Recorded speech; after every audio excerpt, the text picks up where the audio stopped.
This is the day of the manifestation of losses.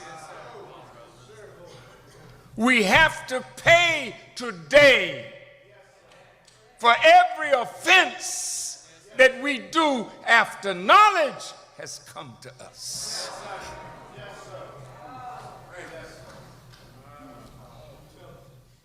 This is Super Mike. I did want to do this one real quick because there's been a lot going on, with the U.S. Attorney and prosecutions using the U.S. Attorney's Office, federals, prosecuting people. They have a long history of this, of course, but I just wanted to start with this one since Janet Jackson. They're trying to push Kamala Harris in. Kamala Harris is someone who was not elected. She was rejected by the people in her own bid for president. She was the first one that had to drop out. The people don't like her. She's just in the running. She was installed because she was vice president. She was picked. She was appointed.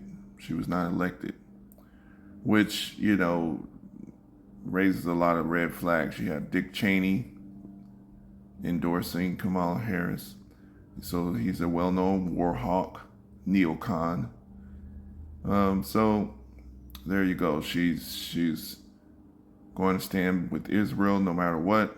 She's going to obey them as a slave, basically. And so when Janet Jackson said, this is from 10 years ago, this is from probably 20 years ago, actually. But when Janet Jackson said that she heard that Kamala wasn't black, she's Indian. We have a lot of precedents for that because there's Indian people who do not identify as black. There's some that do. And there's Caribbean people who will not identify as black.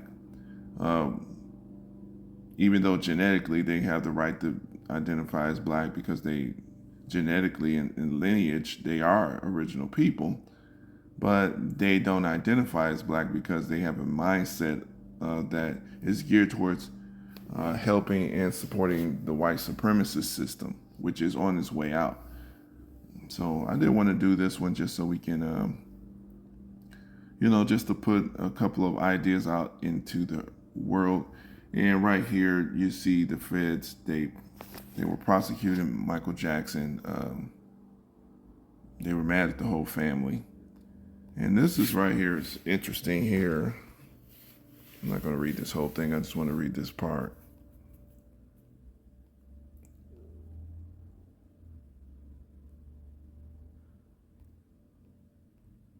Hold on a second.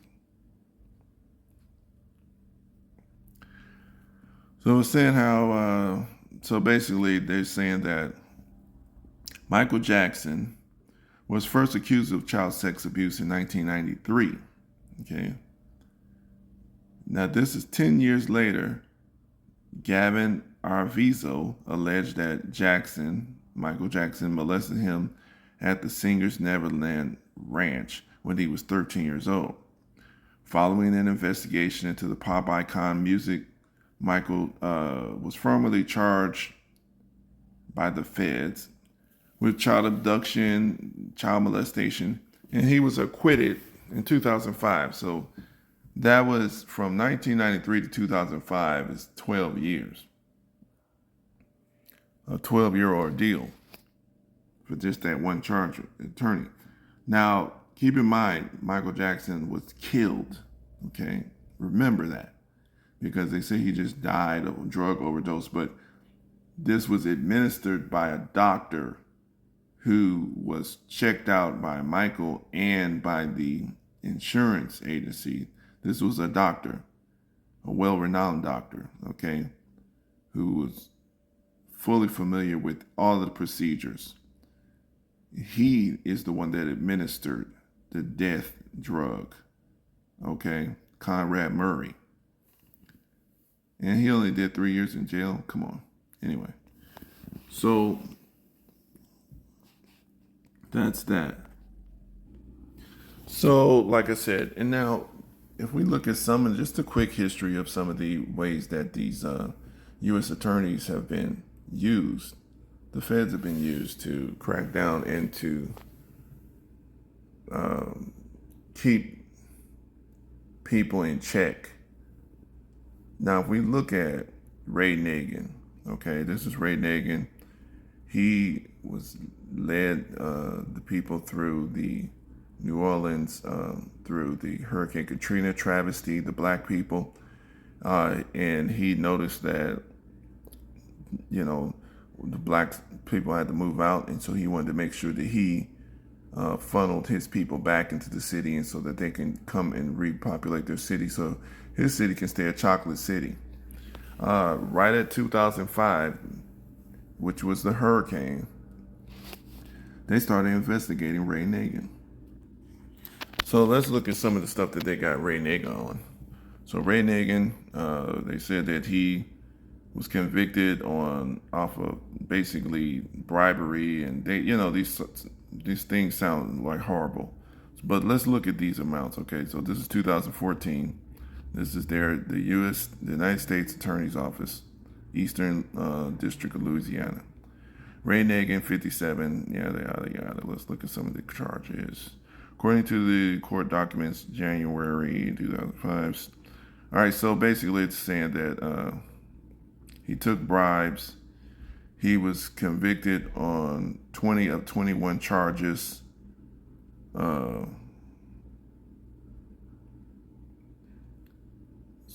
let's look at this. According to the evidence adduced at trial between December 2004. So this is when they started. December 2004. This is before the hurricane.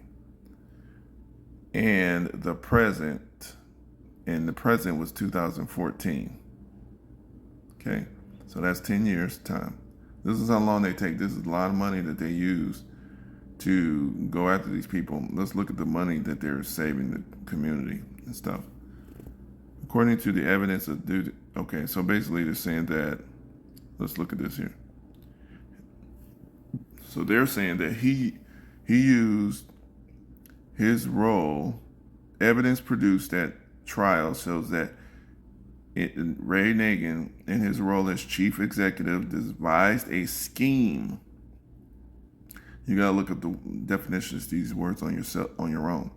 They say he devised a scheme to defraud the city of New Orleans and its citizens of his honest services. See, that's the crime. They're saying that his crime is because he came up with a scheme and he defrauded the city of his service. So before even money, they're going to charge him because he defrauded the city and hit their mind of his honest service. Okay, so let's say that's legitimate. Okay. So that's he deprived the citizens of his honest services through bribery and a kickback scheme. So basically, he was going to get kickbacks, where Nagin used his public office and official capacity to provide favorable treatment, including awarding contracts that benefited businesses and financial interests of individuals, providing him with bribes, okay, and kickbacks in the form of checks, cash, granite, inventory, wire transfers, personal services, and free travel. So if they give you, to them, a kickback is if, the airport just lets you ride for free. If somebody give you a ride, an Uber, and they don't charge you, oh, you're the mayor, go ahead, man. You see? But then even more sinister, so let's see what these things are. The checks, cash, granite, inventory, and wire transfers, personal services. What are those? Okay, so you go more into these documents. All right, so they said that Ray Nagin accepted approximately, and they don't even get it right because they say approximately, $62,000 in bribes from Rodney Williams and his company, Threefold Consultants. So they say the evidence showed that Nagin accepted bribes from Franklin Fradila, including $50,000 in granite inventory. They just made that up, $50,000. They just estimated. 9 payoffs in the form of wire transfers from Fradila totaling. So obviously Ray Nagin has a business, okay? And they're going to call those transfers bribes, okay? So in addition, now it took them 10 years to find this, okay? In addition, trial evidence proved that Nagin's participated in money laundering conspiracy and filed false tax returns for the years of 2005 to 2008. And this is during his years of investigation. So he filed false tax returns. And that could be anything. You spell your name wrong. Our public, okay, so, yeah. So, title is, yada. So they're just talking about how they take it serious that they're going to, hold these people. They're going to hold everyone accountable. Mayor, doesn't matter who you are. Now that's a lie, because you know how many people they can get on these type of charges, especially when they start going all through these cities. When we look at some of the average people who are white and who are other groups members who are getting these federal charges filed against them, their actions is apparently egregious, hundreds of thousands, millions of dollars. So we talking about $62,000, and they call it a business scheme. That's what they want to call it. So anyway, so let's go through. So they got Ray Nagin. This is what they got. That's what they got Nagin on. Now people say, "Oh, he's stupid. The black people have to walk perfectly. They can't do what the white people do. You should know that, right?" Okay, let's go to something else. So here it is. They got Bill Campbell, who was a former mayor of Atlanta. Guess what they get him on? Tax evasion. He evaded his taxes. And now keep in mind, we have companies like Amazon, we have people like Trump, other people who brag that they don't pay taxes. So, so let's look through here. This is what they got him on. Friday, lining his pocket. They said that they acquit. Okay, so basically they're saying, but they lead with he was convicted on tax evasion, like he's a criminal. But then they said Bill Campbell was acquitted Friday of lining his pockets with payoffs while guiding Atlanta through a period of explosive growth in the 1990s. But the jury convicted him of tax evasion. And they put that in small. Now, do you understand how bad you got to be, how good you had to be, if the federal government, usually they take multiple years to gather this evidence to try to present a crime and to charge you with something. They charge him with lining his pockets with payoffs. Okay?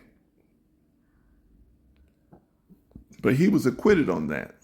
So he had the evidence to show that that was a lie. That was not true, that the federal government was charging him with something that's not true. But then they got him on tax evasion. And which is, if they investigate the average American citizen, I guarantee you, and they look at your taxes and how you do it, they can probably figure out a way to charge you with that. So, they want to give you 9 years in prison and fines of $300,000. Federal, they charge them with racketeering. The federal jury took a day and a half to acquit Campbell of racketeering and bribery after a 7-week trial. that put his womanizing and his high rolling, jet setting ways on display, with his wife sitting dutifully in the courtroom. So, they want to mess you up, even if they can't get you on whatever they're saying. They want to smear your name. If you notice, when they talk about, P. Diddy and all those type of people, these are things that people do all the time. They've been doing this stuff, but what they do is talking about the baby oil, and they want to smear everybody. Then once they smear your name, now they can show you this picture, which you've seen. People have seen this picture for a long time, for decades. But all of a sudden, it's nasty now, huh? Y'all don't like him. Y'all don't like nobody in this picture now. See, that just shows you how the Pavlovian training has been done on the public, that as soon as the federal government tells or sends certain signals, all these people start salivating at the mouth like, oh, it's time to lynch another nigga tonight. Now, I'm not saying people doesn't need to be punished, and people are being punished for what they do.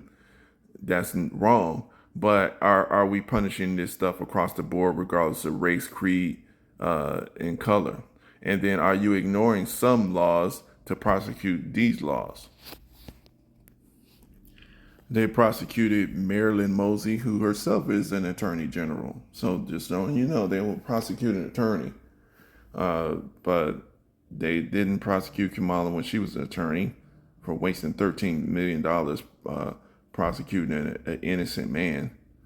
And but they investigated and kept on Marilyn Mosby for decades, until they found her, and then they prosecute her, talking about she lied in mortgage fraud.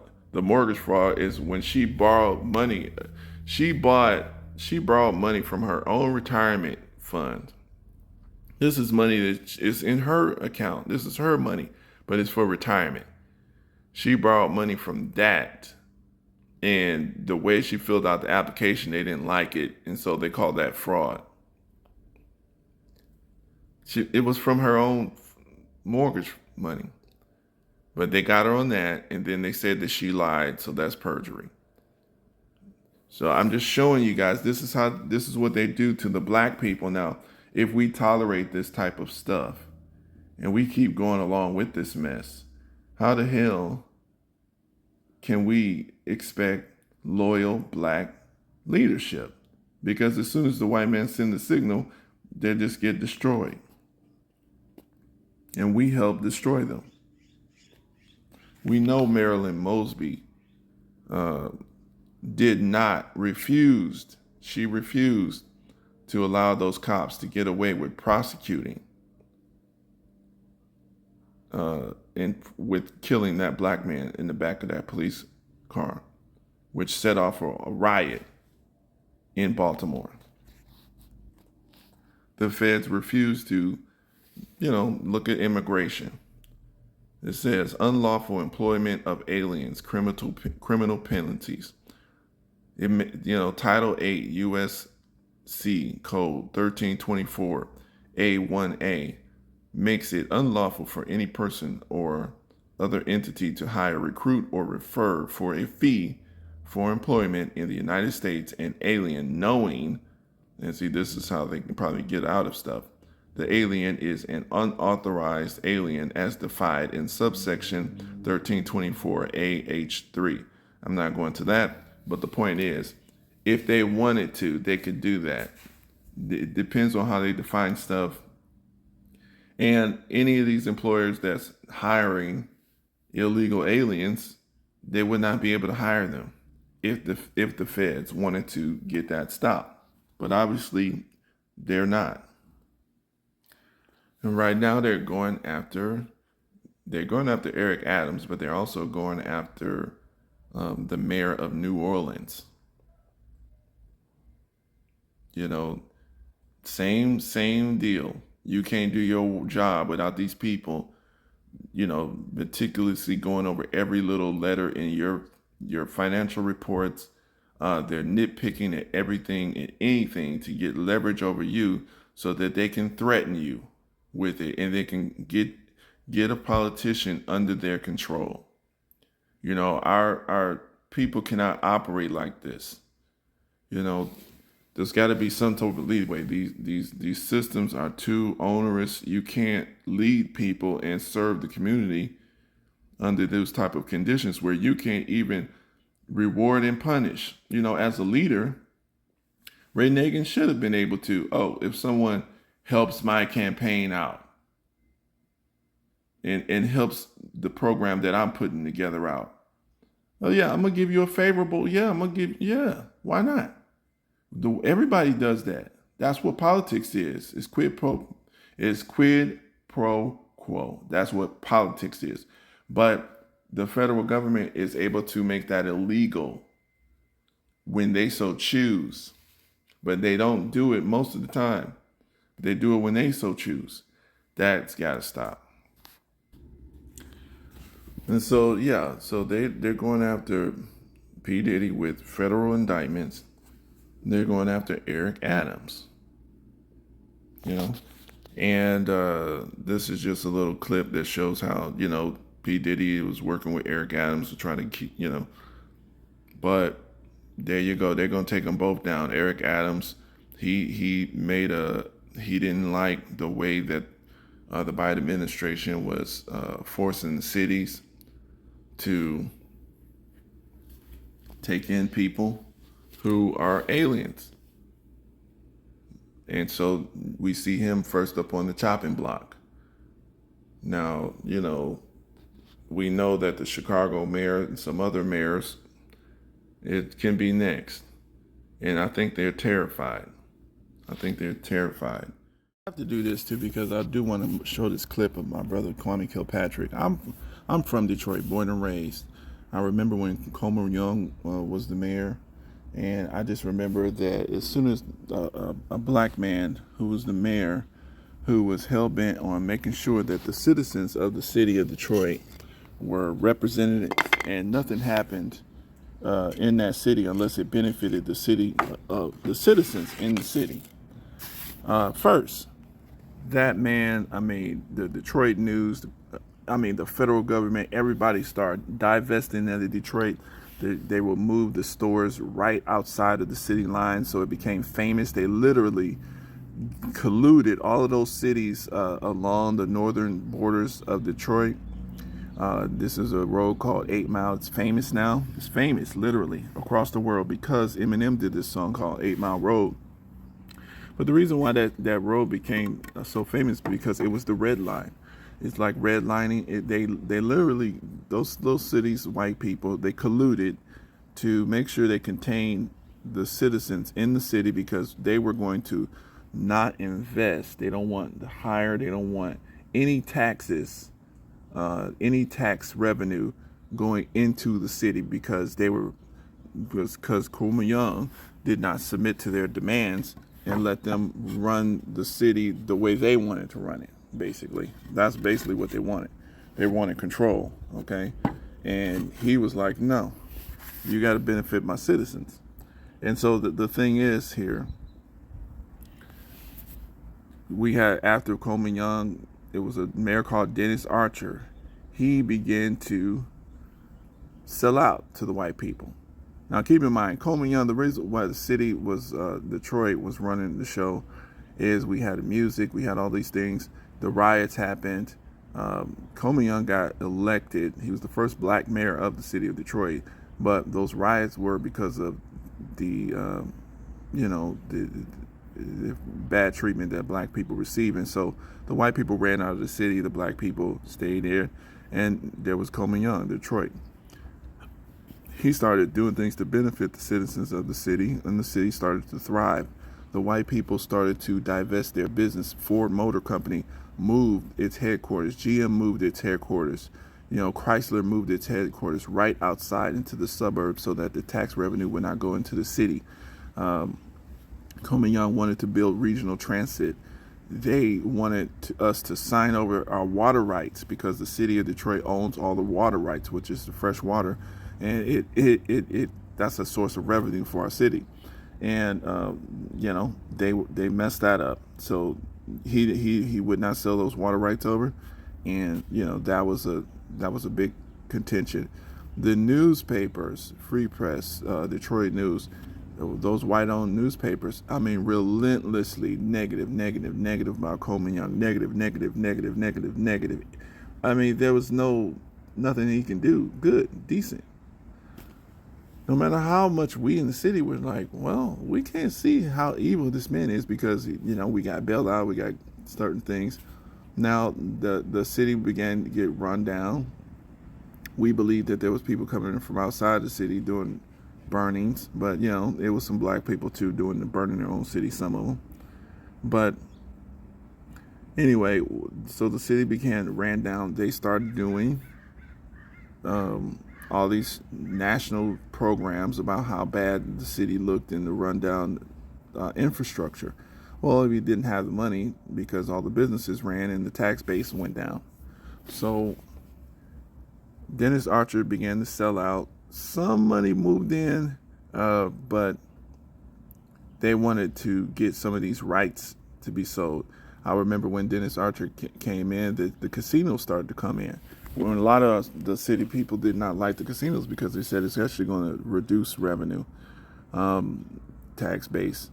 But, it is what it is. They brought the casinos in. And I remember Michael Jackson, Stevie Wonder, and Don Barden Cablevision. They were going to do a park of the riverfront, and they had more cash than anyone else, and they were ready to do this park. But I guess Dennis didn't want them to do it because of whatever reason. And, so that didn't go through. So what ends up happening basically is that when the city kept declining, we did the bankruptcy. But what ends up happening when Kilpatrick came in, he actually began to digitalize the systems.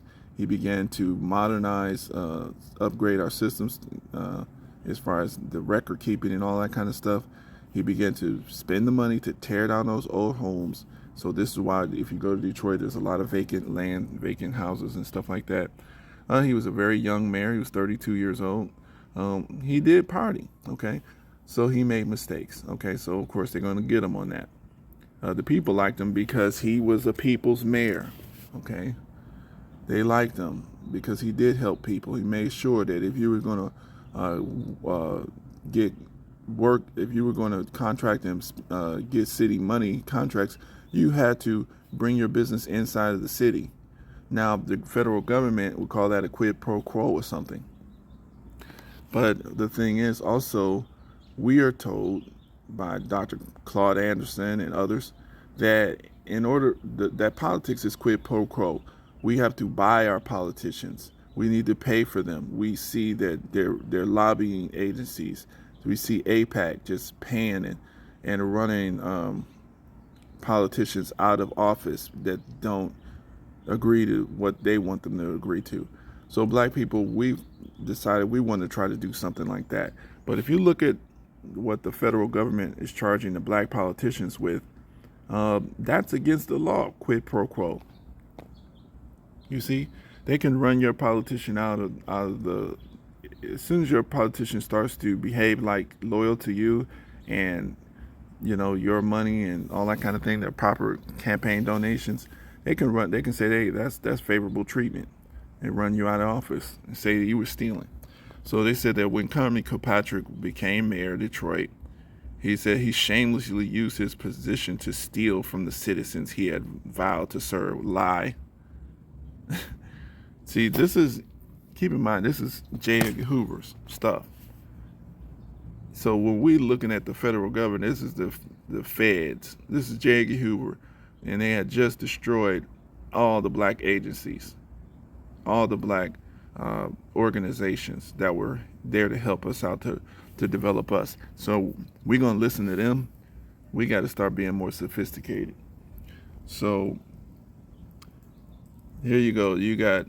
So the judge sentenced him to a 28-year prison term, okay?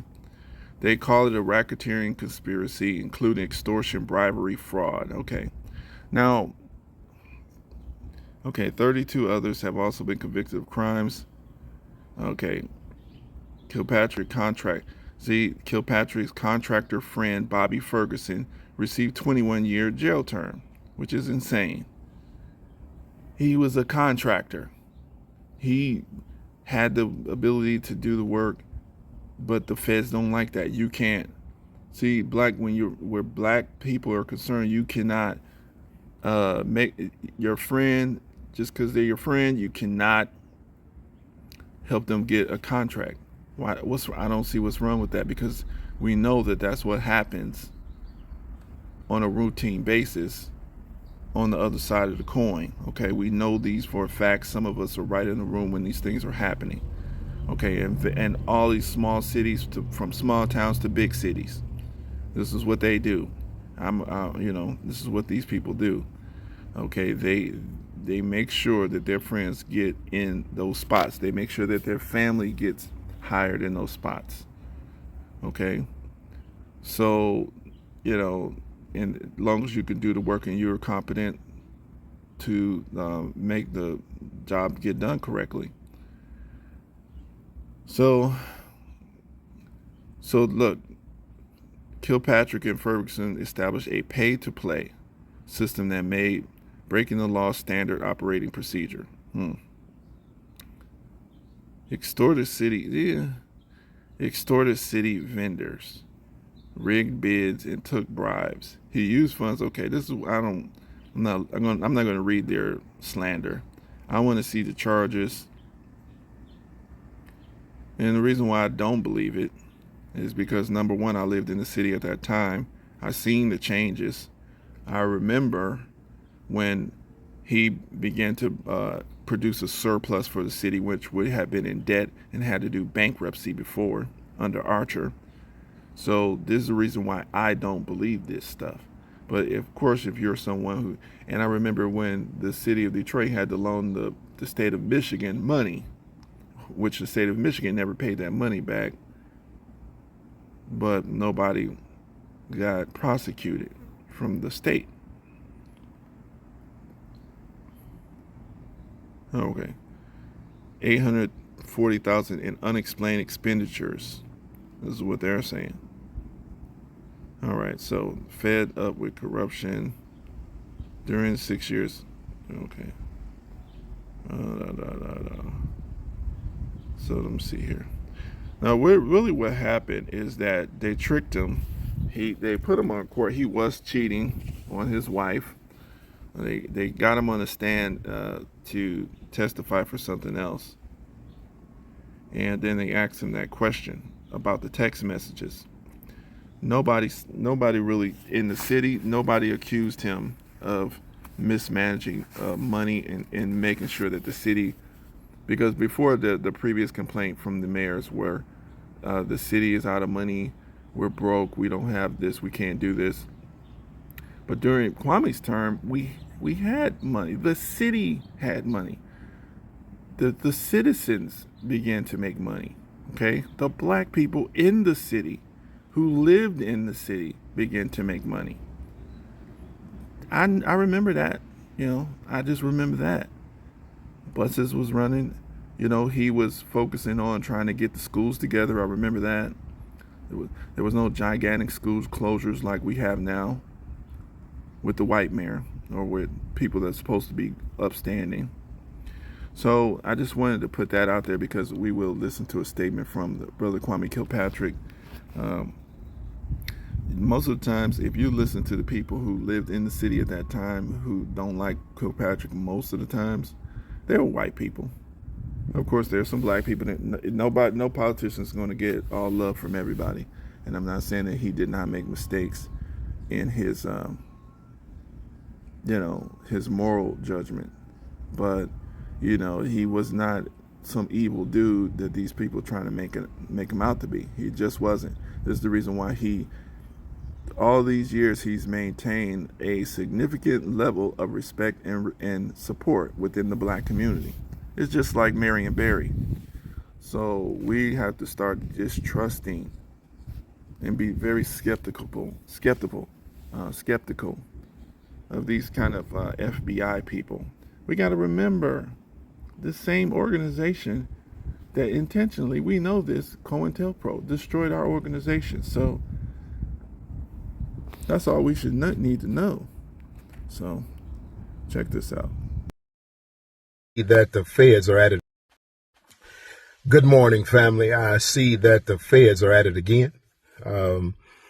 They've indicted and formally charged Eric Adams, mayor of New York. My heart and prayers go out to him and his family because they in for a dogfight. You know, it brought back some eerie feelings for me because those were the first charges, in my case, illegal campaign contributions. None of those charges made it to the courtroom. They were later dropped, but it gave the feds the entrance point to start the J. Edgar Hoover treatment on the people that they wanted to break down. Yeah, they bring them in, they show them pictures of their children, they tell them they're going to be in a larger conspiracy, go to prison if they don't just sign this statement saying that he did this. And most of them do, all of them do, really. And then they absolve themselves from prosecution. I want you to see also that it's the Democratic Party going after another black mayor. This happens all over the country: Texas, Oklahoma, California, Florida, New Orleans, Detroit, Chicago. It's happening all over the country. Now, New York, if you unashamed and unabashed and strong enough to say, no, I'm independently working for these people and looking after their interests, the first thing they're going to do is turn you against those people. Yeah, it's a textbook thing. J. Edgar Hoover, wizard, wicked genius.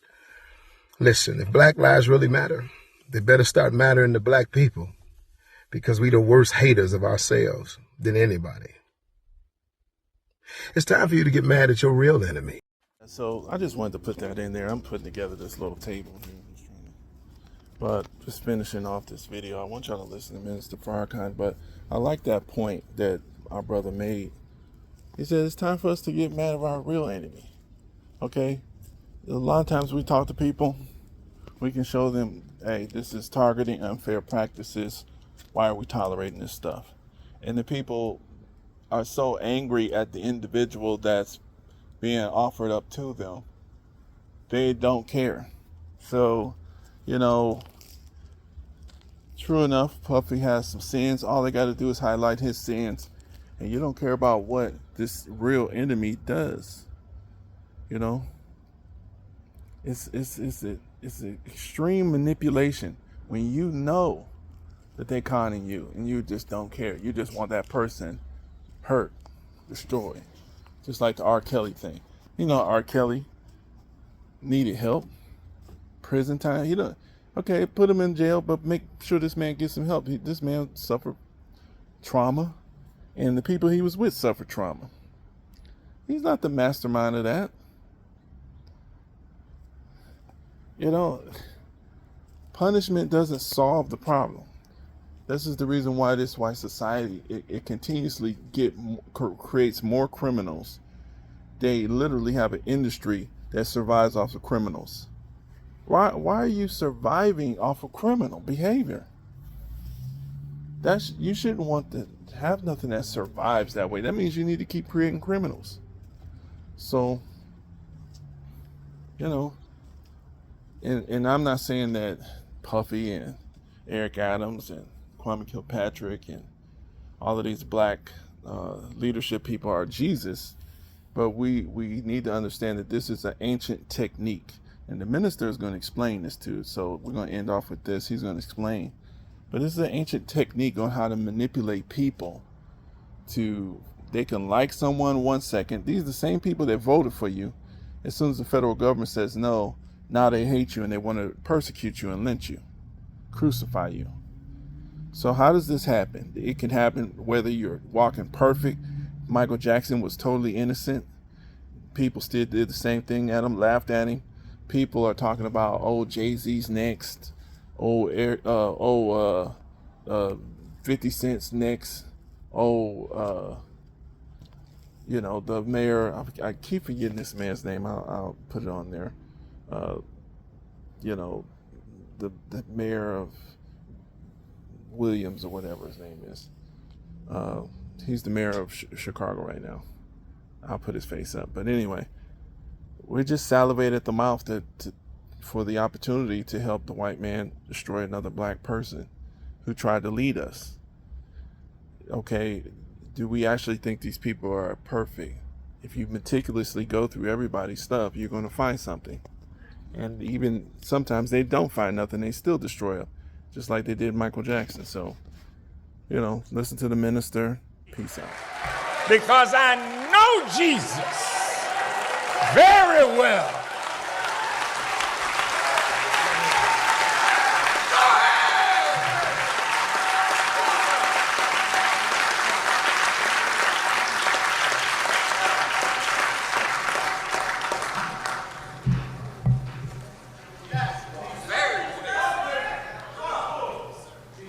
They wanted to embarrass Jesus. Because on the Sunday that we call Palm Sunday, he came into Jerusalem riding on a donkey to the cheers of the people who were saying, Hosanna in the highest. And some of the members of the Sanhedrin and Pharisees that were standing nearby, they said, we must do everything we can to stop him now. Because soon, if this continues, the whole world will go after him. And you have Palm Sunday, and a few days later, the same people that were shouting Hosanna, same people, same people crucify him. What did he do to deserve such a horrific punishment in front of the people, to be stripped with only a little lambskin to hide his shame? People gambling for his robe.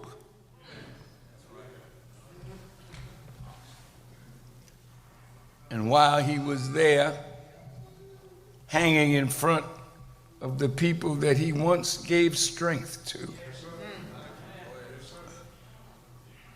that he healed from their many afflictions,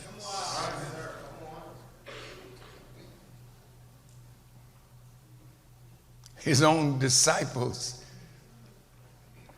ran away. Peter, who was a chief disciple, led in the running. I mean, that's kind of hurtful. After you taught people, wash their feet, suffered their ignorance, then to watch them run away and deny you. Weren't you? Hey, wait a minute. Were you with that guy?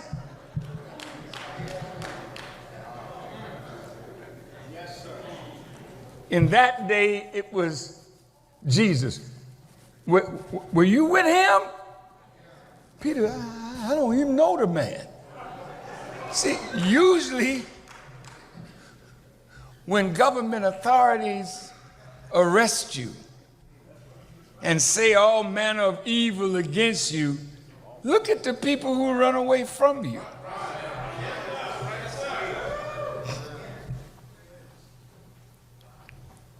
I don't even know the man.